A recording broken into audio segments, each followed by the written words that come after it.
Welcome to The Explainer.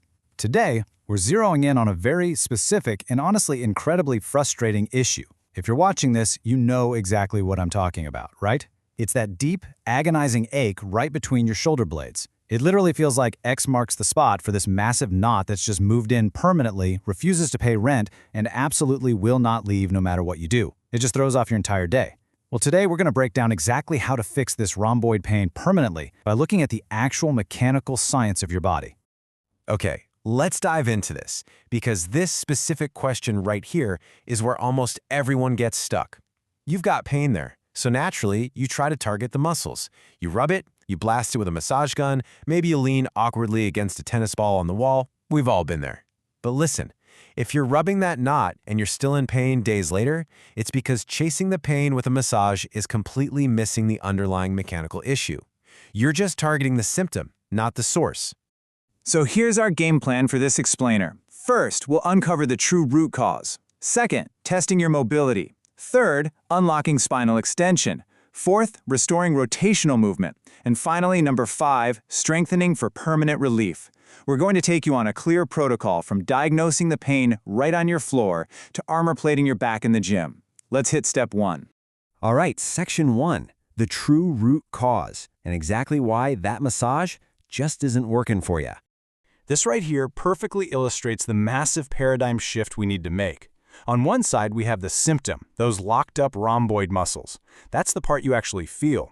But on the other side, that's the actual root cause, the totally immobile underlying joints in your thoracic spine. See, your muscles are only locking up because the joints they attach to are just frozen solid. They seize up like a biological straitjacket just to protect the area. If you want permanent relief, we have to treat those joints, not just endlessly rub the muscle. Moving right along to section 2, testing your mobility so we can find your baseline. Let's figure out exactly how locked up your spine really is. Okay, here's your quick diagnostic test you can do right now. First, get down on the floor in a quadruped position, so resting flat on your forearms and your knees with your hips up in the air. Step 2, just drop your chest straight down toward the floor to pinch your shoulder blades together. Honestly, gravity's going to do most of the work for you there. But here's the real test in step 3. Try to leave your elbows glued to the floor and actively push through the ground to lift your chest as high as you possibly can. That upward push, that's called protraction. I absolutely love this quote from the source material because it hits the nail right on the head. You'll be surprised to see how much of this mobility you actually have you never actually really even experienced because you stopped moving a long time ago. Seriously, think about that. All you have to do in that floor diagnostic is just feel what it's supposed to feel like to move those thoracic joints. Let's be real, it's probably been years since your mid-back moved that way, right? Re-experiencing that movement is your very first vital step to relief. Which brings us to section 3, unlocking spinal extension, specifically in the sagittal plane. This is our first real fix for that front-to-back immobility we just diagnosed. Now, what's really interesting about this slide is step 1. We call this movement the wall splat, and the setup is absolutely crucial. You're going to place your hands up and out wide on a wall. Placing them specifically at the 2 o'clock and 10 o'clock positions is this fantastic kinesthetic cue that keeps your shoulders super safe and comfortable. Once you're set there, step back with one leg. Then just allow your hips to sink and your chest to move toward the wall. You're basically attempting to touch your front knee to the wall as you sink closer. With every single rep, you're going to feel that locked up mid-back extending more and more. It feels incredible. All right, section 4, restoring rotational movement with the can opener and the 11-15. Time to pivot to the next critical plane of motion and get back that rotation your spine is sorely missing. First up is the can opener. Let's get back on the floor. Put one forearm down flat, pointing straight ahead. Now place your other hand on the back of your head. Next, peel that arm open and rotate your chest up towards the ceiling. You really want to aim for at least a 45-degree angle here. But here is the secret mechanic. To get that kind of height, you have to actively push down through the grounded elbow and forearm. Seriously, reintroducing rotation to a spine that hasn't twisted in years is going to feel ridiculously good. From there, we progress to the 11-15 stretch. Lay completely flat on the floor with your arms straight up over your head. First, just try to drop your sternum to touch the floor, which, hey, is an accomplishment in itself. Once you're flat, rotate to one side. The absolute key here is keeping your outer thigh and hip pinned to the ground. If your left arm is up at 11 o'clock, reach your right arm across your body for the 3 o'clock position, hence the name the 11-15. But don't just hang out there passively. You need to actively pull your shoulder blade back while reaching toward 3 o'clock to really wake those muscles up. To tie this entire mobility phase together, let's look at the concept of the kinetic chain.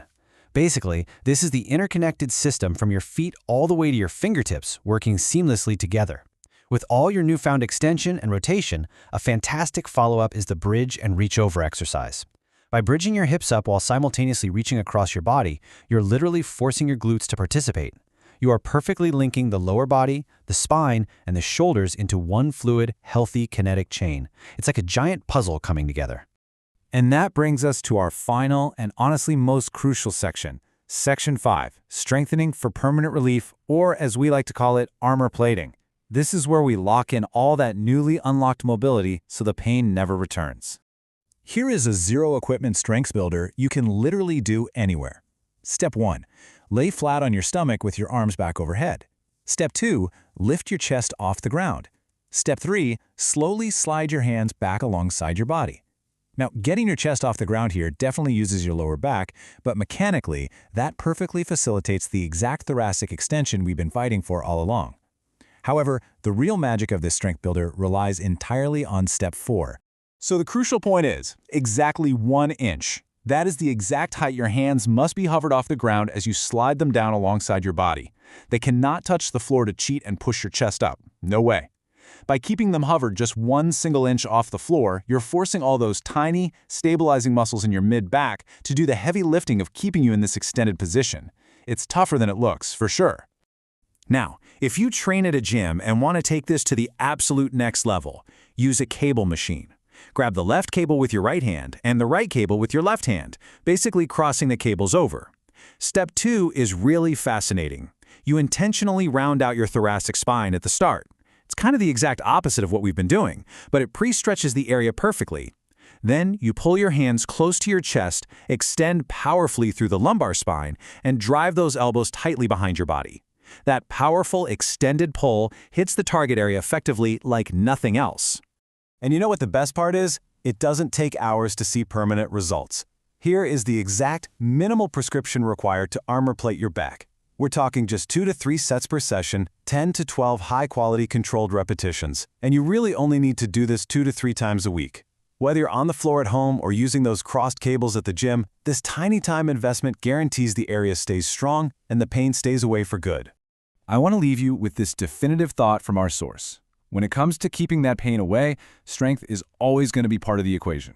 We started this explainer talking about the immense, day-ruining frustration of rubbing a knot that never ever leaves.